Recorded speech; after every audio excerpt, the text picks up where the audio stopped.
안녕하세요. 저는 젊어서 남편을 병으로 먼저 보내고 하나 있는 아들만 바라보며 열심히 살아온 60대의 여성입니다. 제가 남편을 만나 가정을 꾸린 것이 엊그제일 같은데 어느새 벌써 제 나이도 60이 넘었네요. 저는 충청도의 작은 마을 출신으로 금슬 좋은 부모님 밑에 귀한 외동딸로 태어났습니다. 저희 부모님은 동네에서도 유명한 인고 부부셨는데 젊은 시절부터 이상하게 애가 들어서질 않아 걱정이 많으셨다고 합니다. 아이를 보시겠다고 유명 사찰을 찾아다니시고 자식 많은 여자 고쟁이까지 얻어다 입으실 정도로 미신이며 약이며 아이 가지려 안 해보신 노력이 없으셨다네요. 그렇게 두 분 나이가 40이 넘어가며 이제 포기했다 싶었을 때 하늘이 도우셨는지 뒤늦게 저를 가지셨습니다. 당시에는 남아 선호사상이 심할 때였는데도 어렵게 얻은 아이라 그랬던지 저는 모두의 축복을 받으며 건강하게 태어났습니다. 그토록 기다리던 아이의 탄생에 부모님은 제가 태어나던 해에 동네 잔치를 벌이셨고 저는 인정 많은 동네 사람들도 모두 기다리던 귀한 아이였답니다. 어렵게 저를 가지신 만큼 애지중지 키우셨던 부모님 덕분에 저는 사랑을 듬뿍 받고 자라났죠. 그렇게 제가 나고 자란 그 고향에서 제 남편도 만났습니다. 저보다 3살 위인 그 오빠는 언제나 제 눈에 멋져 보였습니다. 다른 형제자매 없던 저는 어린 시절부터 그 오빠를 줄창 쫓아다니며 언젠간 우리 둘이 결혼할 거라고 동네에 떠들고 다녔다네요. 그렇게 어렸을 적부터 풀어온 제 첫사랑이 정말 제 평생의 반쪽이 될 줄은 몰랐습니다. 남편은 동네에서도 수재로 유명한 사람이었어요. 딸부잣집 막내 아들이던 남편은 어려운 형편에도 공부를 게을리하지 않아 당시 저희 고향에서 드물게 대학까지 가게 되었고 그 길로 오빠는 서울로 떠났습니다. 그때 제 나이 17살. 멀리 떠나는 그 오빠를 바라보며 눈물만 흘렸었어요. 당시에는 둘 다 어려 서로의 마음도 제대로 확인하지 못해서 오빠가 이렇게 고향을 떠나버리면 그곳에서 좋은 사람 만나 우리는 영영 어울리지 못할 것이라 생각했습니다. 그런데 제 우려와 달리 그 오빠도 저와 같은 마음이었던지 오빠는 방학마다 고향을 찾아 저와 시간을 보냈고 제가 20살이 되던 해에 저와 결혼을 약속했습니다. 그렇게 저는 고향에서 나이든 부모님이 운영하시는 식당 일을 도우며 오빠가 대학을 졸업하고 저희가 결혼할 날만 기다리며 지냈습니다. 좋은 대학을 나온 오빠는 졸업 후 큰 회사에 들어가게 되었고 저는 서울에서 완전히 자리 잡은 오빠를 따라서 고향에서 결혼식을 올린 후 함께 서울로 올라가 둥지를 틀었습니다. 큰 회사에 다니던 남편 덕분에 낯선 서울에서도 큰 어려움 없이 정착을 할 수 있었죠. 저는 드디어 바라던 결혼을 해서 좋았지만 내심 고향에 두고 온 부모님 걱정이 컸습니다. 결혼했을 때 제 나이가 20 중반이 되어 저희 부모님도 연세가 많이 드셨거든요. 남편의 집안의 막내인 덕분에 시부모님도 마찬가지로 연세가 많으셔서 저희는 되도록 빨리 손주를 안겨드리고 싶었습니다. 다행히 걱정 없이 임신을 하게 되었고 그렇게 사랑하는 남편과 함께 눈에 넣어도 아프지 않은 아들까지 가지게 되었네요. 제가 임신을 하자 부모님들이 참 좋아하셨지요. 그런데 이미 연로하신 양가 부모님들은 손주가 다 자라는 것도 보지 못하시고 얼마 뒤 몇 년 간격으로 돌아가시고 말았습니다. 부모님이 모두 돌아가시고 나니 제게 남은 가족이 남편과 아들밖에 없다는 생각에 가족이 더 애틋해졌습니다. 제가 어린 시절 외동으로 외롭게 지낸 탓에 제 아이에게는 형제를 꼭 만들어주고 싶었는데 이상하게 둘째가 생기질 않았어요. 하나만 잘 기르라는 하늘의 뜻인지 다른 아이에게 나눠줄 사랑을 제 외동아들에게 듬뿍 전해주며 그렇게 아이를 키웠습니다. 어느덧 아이는 10살이 되었고 다정한 남편과 착한 아들까지 제 인생에 걱정할 만한 일이라고는 그날 저녁 찬거리 걱정밖에 없는 더없이 안정적인 삶이었습니다.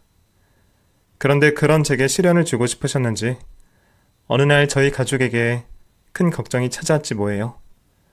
건강하던 제 남편에게 큰 병이 찾아왔습니다.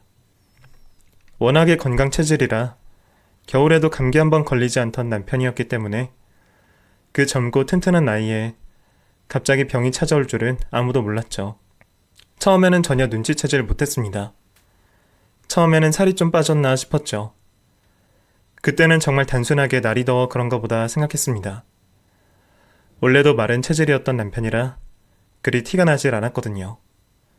더워서 기력이 약해지나 싶어 남편을 위해서 온갖 보양식을 해먹였습니다. 혹시 반찬이 부실한가 싶어 반찬 가지수도 늘리고 식사량도 늘렸죠. 그런데도 이상하게 점점 더 살이 빠졌습니다. 그제서야 뭔가 이상하다 싶었습니다.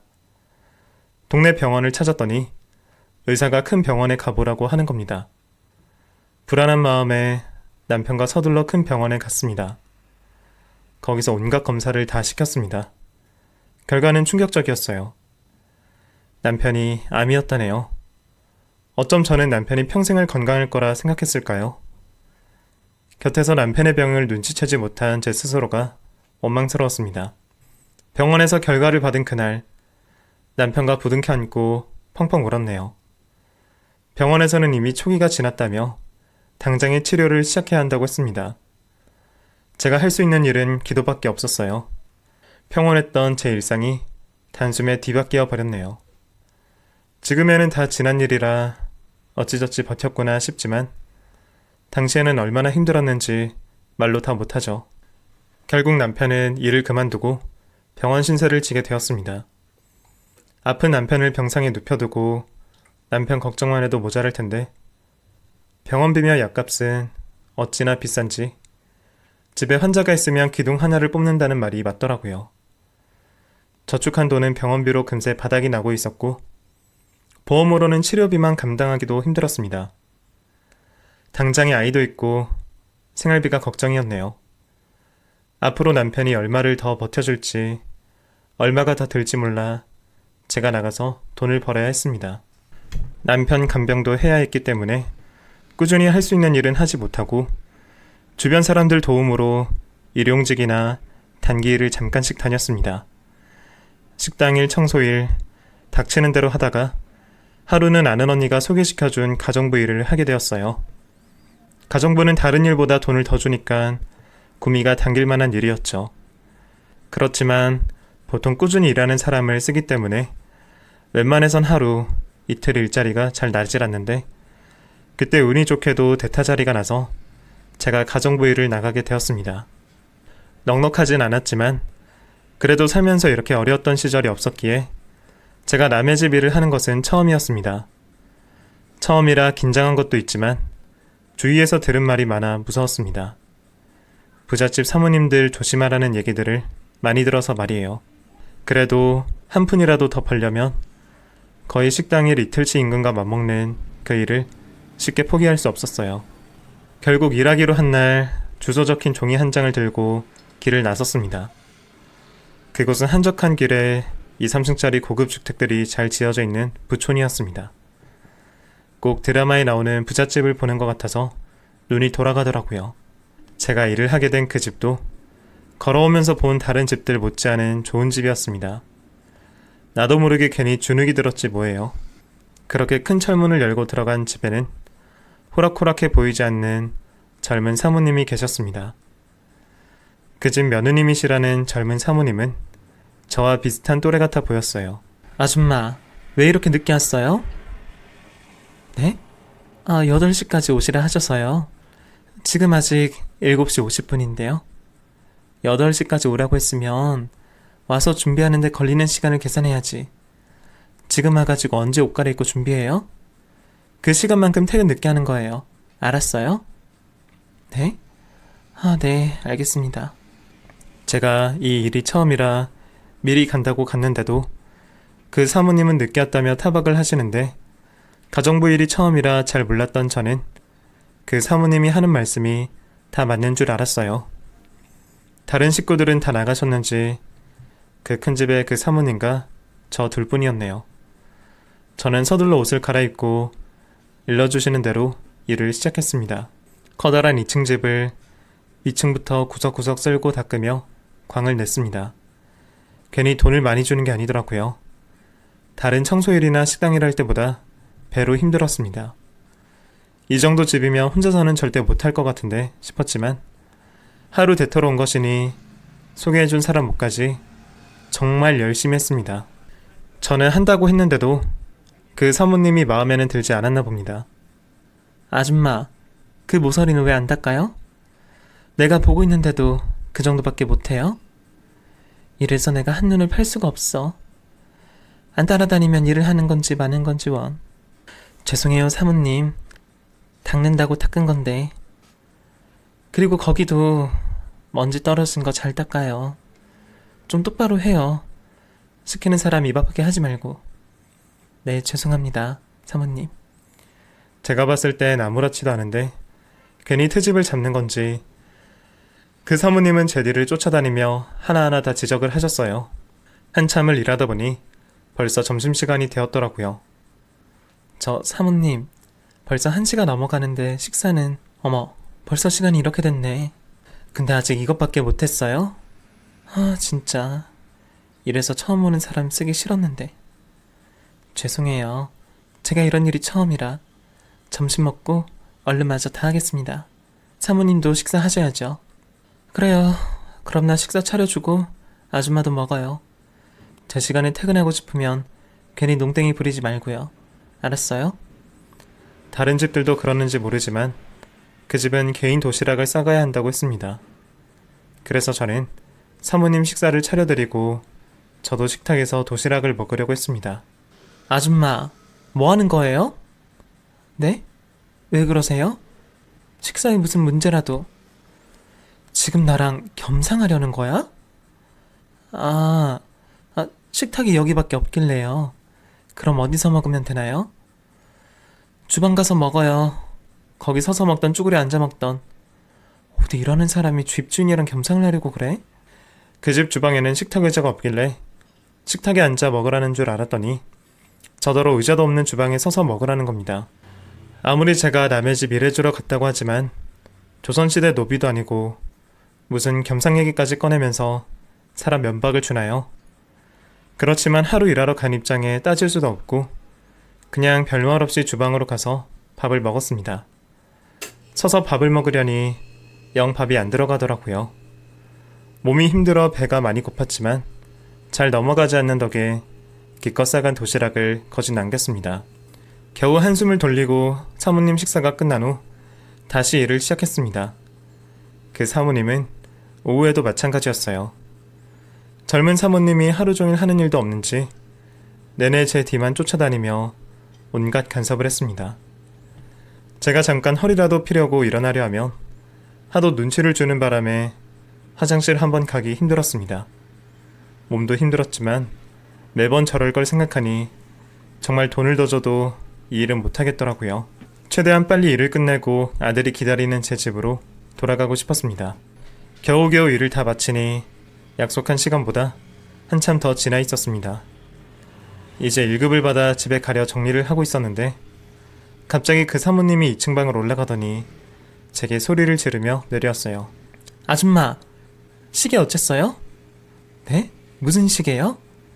2층 우리 방에 있던 손목시계 말이야. 내가 화장대 위에 올려놓은 거. 그거 어디 갔냐고요? 글쎄요? 저는 못 봤는데요. 못 보긴 뭘 못 봐.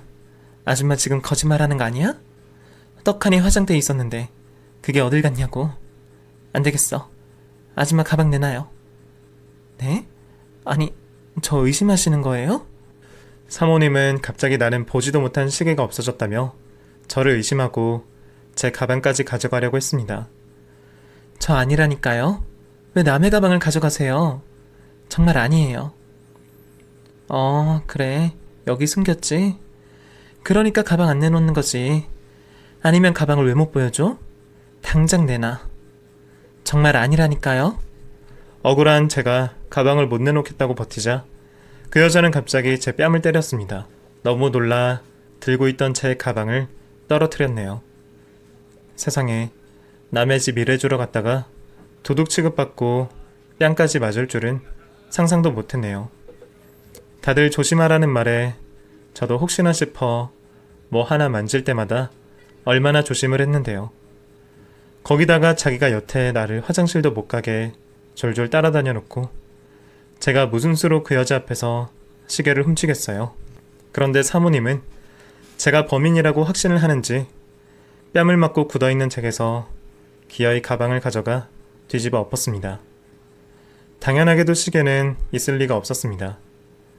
그 여자는 어디 숨겼냐며 혼자 소리를 지르더니 결국 제 도시락통까지 열어 엎었습니다. 아까 제대로 먹지도 못한 밥과 반찬들이 바닥에 흩어졌고 저도 더는 못 참고 제 옷 주머니까지 까뒤집어 보여줬어요. 자, 보세요. 가방에도 주머니에도 아무 데도 없잖아요. 왜 엄한 사람을 도둑 취급해요? 네가 어디다가 숨겼는지는 모르지만 네가 훔쳐간 건 확실해. 이 집에 너랑 나밖에 없는데 시계에 발이 달린 것도 아니고 너 아니면 누가 그걸 가져가? 아니라는 제 말은 들리지 않는지 그 여자는 계속 저를 추궁했습니다. 시계가 어딨는지 저는 모르겠고요. 가방까지 다 보여줬고 저도 이제 더 이 집에 있을 이유가 없으니까 일당이나 얼른 주세요. 일당? 돈은 무슨? 도둑년한테 내가 돈을 왜 줘? 그 시계가 얼마짜린지 알아? 그거 네가 몇 달을 일해도 못 사. 나도 시계 잃어버리고 돈 못 주니까 그렇게 돈 받고 싶거든. 경찰서 가던가. 우리 큰아버지가 경찰청장이시거든. 니까짓 것 오늘 깜빵에서 재우는 것도 일도 아니야. 알아? 그 여자는 제 뺨을 때린 걸로도 모자라 제가 하루 종일 일한 일당도 주지 않겠다고 했습니다. 경찰청장을 들먹거리며 저를 협박까지 했네요. 저는 너무 억울하고 분한 마음에 정말 경찰서까지 가서 따져보고 싶었지만 경찰청장 큰아버지가 있다는 그 여자 말에 경찰서까지 가서 시시비비 가릴 시간도 여력도 없었어요. 아픈 남편은 병원에 있고 어린 아들 혼자 집에 있을 텐데 제가 더 늦게까지 집을 비울 수가 없었습니다. 결국 저는 피눈물을 머금고 빈손으로 그 집을 나와야 했습니다. 하루 종일 일한 돈도 못 받고 도둑 취급에 뺨까지 맞은 저는 반쯤 나간 정신으로 터덜터덜 집으로 돌아갔습니다. 아이 앞에서는 내색을 할 수 없었기 때문에 제 슬픔을 숨기려 돈을 털어 아들이 좋아하는 통닭을 한 마리 사갔습니다. 그날 밤 아이를 재우고 부엌에서 혼자 눈물을 훔쳤네요. 돈이 뭔지 그런 취급까지 당하고 마음이 너무 힘들었습니다. 남편이 아파 누워있으니 내 신세가 이토록 억울하고 처량하구나 싶은데 아픈 남편마저 없다면 앞으로 무슨 일을 당하면서 살지 남편의 부재가 더 두려워졌습니다. 그 뒤로도 남편의 병세는 나아질 기미가 없이 점점 더 나빠졌고 남편에게 더 해줄 일이 없던 저는 까맣게 마른 남편의 몸을 닦아주며 조금이라도 더 버텨주기만을 기도할 뿐이었습니다. 그런데 제 기도가 모자랐는지 남편은 결국 얼마 뒤 저와 아이만 남겨두고 먼저 하늘나라로 떠나버렸네요. 이제 막 중학생이 된 아들을 데리고 남편 없이 혼자 이 세상을 버티려니 그때 제가 얼마나 무서웠는지 모릅니다. 남편이 떠나고 집안의 가장은 제가 되었네요. 그동안 남편 치료에 돈을 많이 써서 당장에 나가서 돈을 벌어야 했는데 평생을 집에서 청소하고 밥만 하던 제가 할 만한 일은 많지 않았어요. 그래도 배운 게 도둑질이라고 식당을 운영하시던 친정어머니 손맛을 닮아 요리 솜씨 하나는 알아주던 제가 남편 앞으로 나온 보험금을 가지고 작은 식당을 차렸습니다. 그렇게 저는 혼자 가게를 운영하게 되었습니다. 혼자 하는 가게이다 보니 이것저것 일이 많아 가게 일을 핑계로 아들에게 소홀했는데도 저희 착한 아들은 아버지를 닮아 똑똑해서 혼자 알아서 공부도 곧잘 했습니다. 제가 곁에서 다른 엄마들처럼 챙겨주고 신경 써주지 않았는데도 아들은 혼자 잘 해내주었습니다. 그렇게 아들은 제 아버지처럼 좋은 대학에도 단번에 들어갔고 법조인이 되고 싶다며 군대에 다녀오고 곧바로 사법고시를 준비했습니다. 세상에 억울한 사람들이 없게 하고 싶다는 아들 말에 왜 예전 그날 일이 생각났는지 모르겠네요. 이제 아들도 시험 준비하며 열심히 제 갈 길을 갔고 저도 열심히 제 가게를 꾸렸습니다. 제가 그래도 재주가 있었는지 가게는 망할 걱정 없이 잘 운영되었고 점점 잘 되었네요. 처음 작은 동네 밥집으로 시작한 제 가게가 점점 커졌고 매장도 많아지면서 통장 잔고도 점점 쌓여갔습니다. 가게 운영할 목적으로 사들였던 건물들 땅값이 올라 시세 차익도 크게 보고 그렇게 수중에 여윳돈이 생기니 제 욕심이 더 커지더라고요. 그래서 운영하던 식당은 밑에 직원들에게 맡기고 저는 제가 직접 운영하는 고급 한정식집을 하나 더 열게 되었습니다. 공들여 열게 된 가게라 음식 수준도 높았고 가격도 꽤 비쌌어요. 주변에서는 너무 비싼 가격 때문에 금방 망하는 거 아니냐며 우려들을 했지만 저는 좋은 재료들만 써서 아주 고급스러운 한상을 내보이고 싶어서 제 욕심을 좀 부렸습니다. 다행히 제 마음이 손님들에게도 통했는지 높은 가격에도 한정식집은 나날이 잘 되어갔습니다. 일이 잘 풀리려는지 저희 아들도 공부를 시작한 지 몇 년 되지 않아 사법고시에 모두 합격했고 연수원을 거쳐서 검사에 임용이 되었네요. 아들, 해준 것도 없는 엄마 밑에서 이렇게 잘 자라주어서 너무너무 고맙구나. 그동안 수고 많았어. 이제 엄마는 우리 아들 장가가는 것만 보면 걱정이 없겠구나. 엄마, 그동안 저 뒷바라지 해주신다고 고생하신 거 잘 알아요. 아빠 돌아가시고 엄마가 얼마나 고생이 많으셨어요. 식당 일 하신다고 그 고운 손도 다 망가지시고 엄마 덕분에 제가 다른 걱정 없이 공부만 할 수 있었어요. 제가 시험에 합격한 건 다 엄마 덕분이에요. 이제 제가 엄마 모실 테니까 엄마도 이제 좀 쉬엄쉬엄 하세요. 아들이 그 말을 하는데 기쁜 날 왜 눈물이 자꾸 났는지 모르겠네요. 이제 아들이 결혼만 하고 손주만 보면 더 바랄 게 없을 것 같았습니다. 아들이 검사가 되니 주변에서 선자리가 얼마나 많이 들었는지 몰라요. 저도 욕심이 나서 혹시 만나는 사람 없으면 선이라도 보게 할까 했는데 아들이 언제 여자친구를 만들었는지 얼마인가 제게 며느리 될 사람이라며 아가씨를 인사시키더라고요. 윤철아, 너 만나는 사람이 있었어? 왜 진작 말하지 않고? 만난 지는 1년밖에 안 됐어요. 괜히 시험 합격도 안 했는데 만나는 사람이 있다고 말씀드리면 엄마 걱정하실까 봐서요. 아유, 너도 참 별게 걱정이다. 진작에 좀 알려주지. 그럼 선짜리 들어오는 건 다 거절을 해야겠다. 어떤 아가씨인지 너무 궁금하네. 사실 저는 아들이 누구를 데려오던 반대할 생각은 없었습니다. 자기가 좋다면 제 눈에도 좋을 것이고 그동안 혼자 잘해온 아들이니 어련히 알아서 하겠지 싶었어요. 그렇게 아들이 결혼 준비를 하며 금세 상견례 날이 정해졌네요.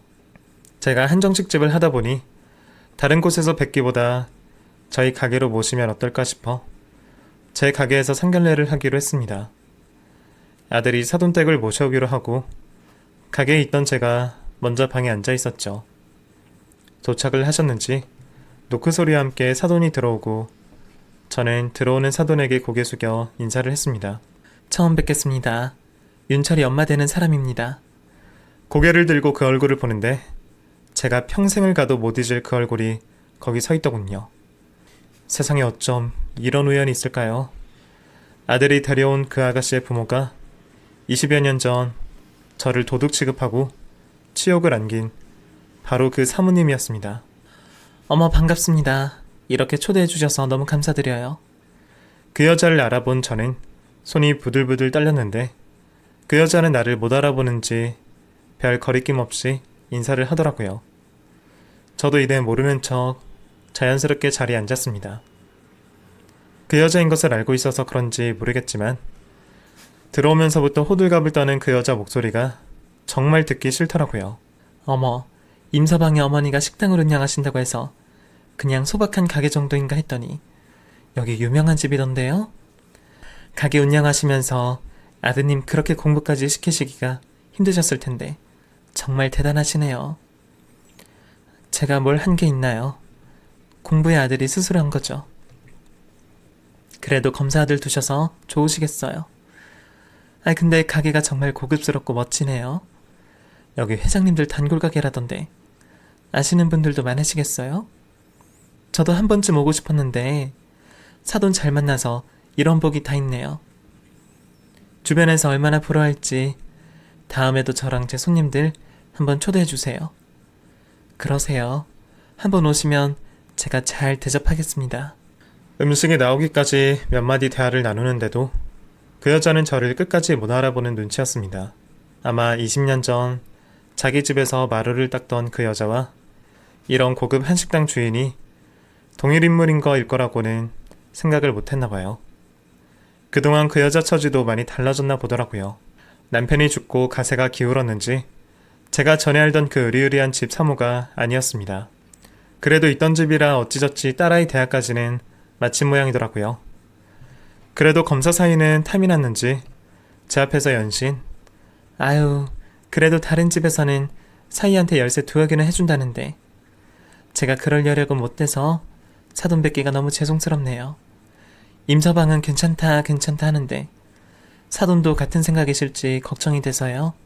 저는 그런 거 안 바랍니다. 그 정도는 제가 충분히 해주고도 남으니까 사돈 댁에서는 그런 것까지는 신경 쓰지 마세요. 제가 며느리 집안 보고 결혼시키는 것도 아니고 아이들끼리 좋다니 그거면 됐죠. 은근히 무시하는 제 말에도 그 여자는 자기 처지는 잘 아는지 아무 말도 못하고 연신 제게 굽신대더군요. 그 모습을 보는데 20년 전 제 처지와 비교되어 기분이 요상했습니다. 저는 그 여자랑 성정이 달라서 그런지 남을 무시한다고 기분이 나아지진 않더라고요. 그냥 그때는 제가 가정부라며 무시를 하던 그 사모가 이제는 검사 아들둔 저를 어려워하니 그 꼴이 참 무서웠네요. 상견례 내내 드러내지는 않았지만 굳어있는 제 표정을 아들은 눈치를 챘는지 집으로 돌아가는 길에 아들이 묻더군요. 엄마, 많이 불편하셨어요? 아니면 뭐 어디 마음에 안 드시는 거라도 있으세요? 표정이 계속 안 좋으셨어요. 아니다. 내가 마음에 안 들 게 뭐가 있겠니? 그냥 엄마도 그런 자리가 처음이라 긴장이 돼서 그랬나 봐. 걱정하지 마. 아들에게 과거의 일을 얘기할까 싶었지만 아들이 좋다고 데려온 여자를 저 때문에 헤어지게 할 수도 없고 이미 오래 지난 일을 들추는 것도 마음에 걸려 아들에게는 말을 꺼내지 못했습니다. 그렇다고 제 속이 편했던 건 아니라 제 속이라도 좀 풀어보려고 동생에게 전화를 걸었습니다. 외동이던 제게 정말 친동생 같은 고향 동생이라 아무에게도 말 못할 제 이야기를 유일하게 알고 있는 사람이었죠. 아니 언니, 그럼 그 앞에서 아무 말 안 하고 그냥 왔단 말이야? 그럼 뭐라 그래? 20년 전 나한테 한 짓 기억나냐? 그때 안 준 돈 내놔라. 이제 와서 따져? 그래야지. 언니 바보야? 이제 완전 판세가 바뀌었구만. 그걸 왜 봐줘? 아유, 차라리 그래서 만났으면 나도 그랬겠지. 근데 앞으로 우리 아들 식구 될 사람이잖아. 그 집 딸은 무슨 죄야? 언니, 그 애미 밑에서 뭘 보고 배웠겠어. 아마 내가 예상하건대 똑같을 거다. 진짜 그런 여자랑 사돈 맺으려고 그래? 나도 모르겠어. 그렇다고 아무것도 모르는 윤철이한테 결혼하지 말라 그래? 어머니, 그게 무슨 말씀이세요? 제가 방에서 통화를 나누고 있는데 웬일로 그날따라 집에 일찍 들어온 아들이 제 얘기를 듣고 저에게 물었습니다. 여느 때처럼 늦게 올 줄 알고 방심했던 제 탓이었어요. 결국 제게 자초지종을 묻는 아들에게 더는 숨기고 있을 수 없었습니다. 그렇게 아들에게 20년 전 그 일을 모두 이야기했네요. 차라리 잘 되었다 싶기도 했습니다. 저도 내심 그 집이랑 사돈 맺기가 영 꺼림칙했으니 말이에요. 윤철아, 이미 다 지난 일이야. 네가 속상해할까봐 내가 여태 말을 못한 거다. 내가 괜히 네 앞길 막는 건 아닌가 말하기 어려웠어. 엄마, 무슨 말을 그렇게 하세요? 제가 설마 그런 여자를 장모님으로 모시고 살겠어요? 이제라도 알게 돼서 다행이네요. 저 그 여자 가만 못 둡니다. 제 이야기를 다 듣던 아들은 저 대신에 불같이 화를 냈습니다. 당장 파혼을 하고 그 여자에게 사과를 받겠다며 그 여자를 가만두지 않겠다는 아들을 제가 겨우 진정시켰죠. 사실 저도 어찌해야 하나 고민이 많았습니다. 이왕 파혼을 할 거면 이참에 제가 20년 전 사과를 받아낼까 싶었습니다. 그래서 안 그래도 저희 가게에 손님들을 데려오고 싶은지 제게 계속 운을 띄우던 그 여자에게 제가 편한 날 가게로 한번 오시라고 연락을 했습니다. 제가 겪은 그 여자 성격이라면 두말 않고 올 것 같더라고요. 아니나 다를까 그 여자가 다음날 바로 저희 가게로 왔습니다. 저는 급히 바쁜 일이 생겨 자리를 비우니 직원들이 잘 대접할 거라 말해뒀습니다. 그리고 뒤편에서 그 여자 하는 짓을 다 지켜보고 있었죠. 혹시 소란이 날까 싶어서 일부러 가게가 쉬는 날 불렀습니다. 그런데 이 여자가 일가 친척을 다 끌고 온 건지 1인분에 몇십만 원 하는 우리 가게에 10명 가까이 되는 인원을 데려왔더라고요. 여기가 우리 사돈댁에서 하는 곳이야. 자기들도 여기 잘 알지. 왜 회장님들 단골집이잖아. 우리 사이가 그냥 바르게 공부만 잘하는 줄 알았더니 집안도 대단하지. 오늘 내가 쏘는 거니까 다들 맘 놓고 먹어. 입구로 들어서면서부터 어찌나 목소리가 큰지 휴문날 불러서 망정이지 아니었으면 손님 다 떨어져 나갈 뻔했네요. 그런데 정말 뻔뻔하게도 기형 왔으면 조용히 밥이나 먹고 갈 것이지 제가 가게에 없다고 하니 그 가게가 자기 가게라도 되는 줄 아는 건지 20년 전 제게 했던 것처럼 제 직원을 가르치면서 하대를 하더군요. 야, 너 직원 교육 제대로 안 받았니? 고급 식당에서 일한다는 애가 왜 이렇게 일을 못해? 물 비었으면 잔 딱딱 채워놔야지. 부를 때까지 기다릴 거야? 그리고 여기서 제일 비싼 술 2병만 가져와. 내가 누군지 알지? 뒤에서 그걸 듣고 있자니 화가 나더라고요. 손이 없는지 발이 없는지 제 직원들에게 자기 물잔에 물컵까지 눈치껏 채워넣으라며 억지였습니다. 그리고 맡겨놓은 것처럼 음식이며 술까지 비싼 것들로만 내놓으라 난린데 돈으로 계산하면 벌써 3,400만 원이 넘어가겠더라고요. 사돈 가게까지 와서 저러는 것을 보면 여태 어떻게 살았던 여자인지 알만했습니다. 왜 졸부가 더 갑질이 심하다 하잖아요. 그 여자가 딱 그런 못된 졸부 같은 여자더라고요. 그 여자는 먹는 내내 한참을 시끄럽게 떠들더니 몇 시간 뒤에야 자리에서 일어섰습니다. 당연히 계산 없이 가게를 나가려는 것을 저희 매니저가 불러세웠죠. 손님, 계산을 아직 안 해주셨습니다. 뭐? 너 나 누군지 몰라? 나 니들 사장님 사돈이야. 말 못 들었니? 아, 네. 손님, 그래도 계산을 해주셔야 합니다. 뭐? 아니 내가 사장님 사돈이라니까? 돈을 내라고 하니 그 여자가 많이 당황한 모양이더라고요. 지우 엄마 왜 그래? 뭐 문제 있어? 아니야. 아니 여기가 내 사돈 가게인데 뭔가 착오가 있는 모양이야. 아유 사장님 언제 오시니? 사장님은 지금 자리에 안 계십니다. 손님 계산 부탁드립니다. 아니 아유 얼만데? 어머 이게 무슨 잘못 계산한 거 아니야? 밥 먹은 거 가지고 400? 세상에 몸밥이 이렇게 비싸? 이거 바가지 아니야? 지우 엄마 여기 얼만지도 모르고 우리 다 데려온 거야? 여기 코스 제일 싼 게 20만 원이야. 우리 제일 비싼 거 먹었잖아. 여기 술도 다 비싼 거던데 몰랐어? 뭐? 아니 세상에 여기 사장님 모시라 그래. 내가 여기 사장님 사돈이라니까? 결국 계속되는 소란에 매니저가 경찰을 불렀습니다. 무전 취식과 업무방해로요. 얼마 뒤 경찰이 도착했고 결국 그 여자는 끌려가다시피 나갔네요. 가면서 자기 딸에게 연락을 했는지 제 아들에게서 금세 연락이 왔습니다. 엄마, 그 여자가 엄마 가게 갔어요?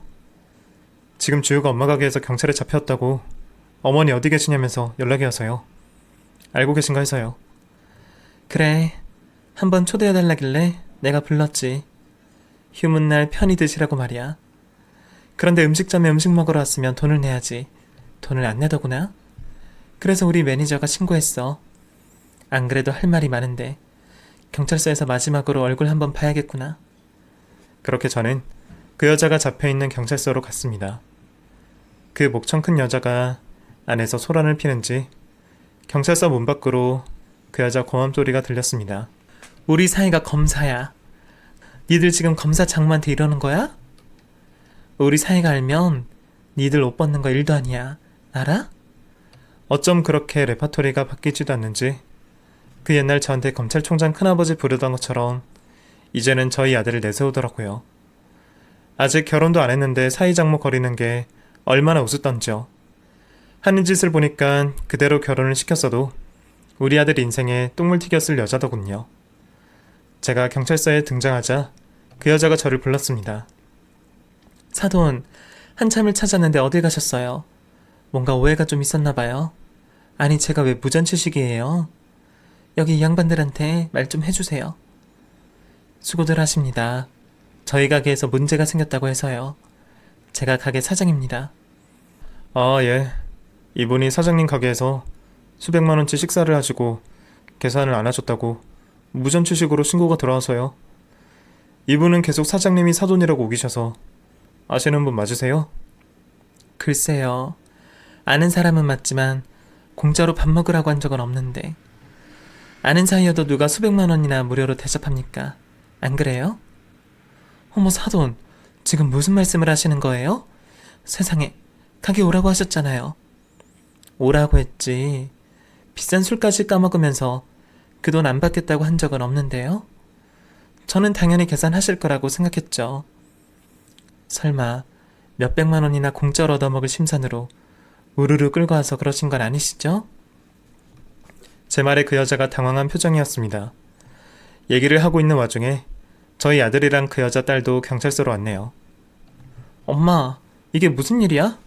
그 여자는 자기 딸도 제쳐두고 뒤에 들어오는 저희 아들을 붙잡았습니다. 아이고, 임검사.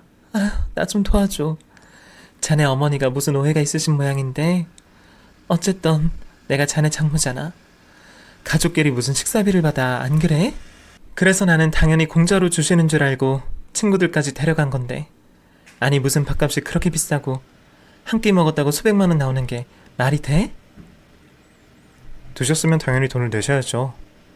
그럼 저희 결혼하고도 계속 공짜로 수백만 원짜리 밥 거저 드실 생각이셨어요? 그리고 무슨 문제 생길 때마다 이렇게 검사 사이 내세워서 빠져나오실 건가요? 아니, 이제 우리 식구들 사이인데 무슨 말을 그렇게 섭섭하게 해? 어? 그런 생각이시라면 저 그쪽 집안이랑 결혼 못합니다. 저 공직자예요. 이렇게 사사로운 일로 불려다닐 사람 아닙니다. 사리분별은 잘 하셨어야죠. 오빠, 무슨 소리 하는 거야? 엄마가 무슨 잘못이라고 엄마한테 그래? 경찰서까지 끌려오니까 검사 사이 좀 찾을 수 있는 거지. 안 그래? 우리 결혼 안 할 거니까 너도 이제 나 찾지 마. 아니, 임서방이 화가 많이 난 모양이야. 아, 내가 미안하네. 응? 내 생각이 짧았어. 벌써 식구 됐다고 생각해서 내가 너무 편하게 했네. 내가 미안하네.